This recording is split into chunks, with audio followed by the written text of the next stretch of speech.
Копнеете ли за спокойствие и за облегчение от ежедневният стрес? Можем ли да измерим спокойствието? Всъщност, спокойствието можем да го усетим в тялото, като отпускане, като усещане за отмора. Нашите движения стават по-плавни, по-леко ни е.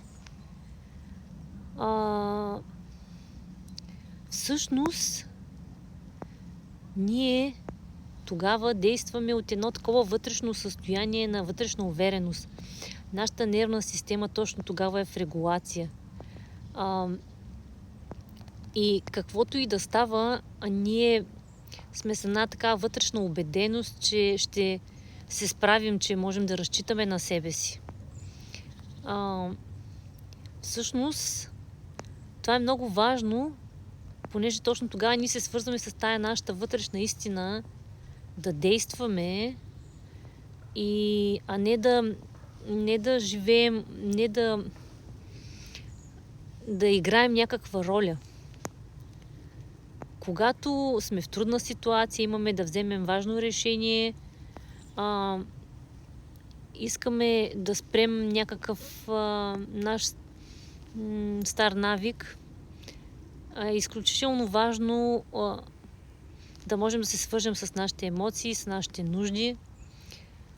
Това всъщност ни връща към човешката природа.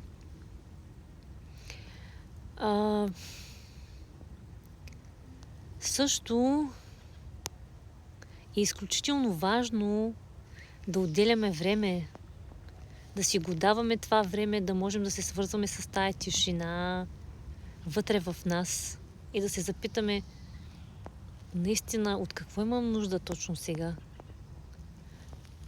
Важен въпрос също е обаче как да го внесем това спокойствие в живота си за по-дълго време. И как да се научим да не го губим по време на сериозни проблеми, изпитания.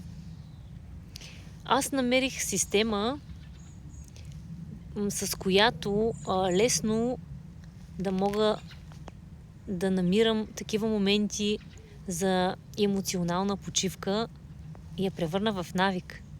А вие с какви навици си представяте, че ще можете да постигнете вашето спокойствие? Отговорете ми в коментар.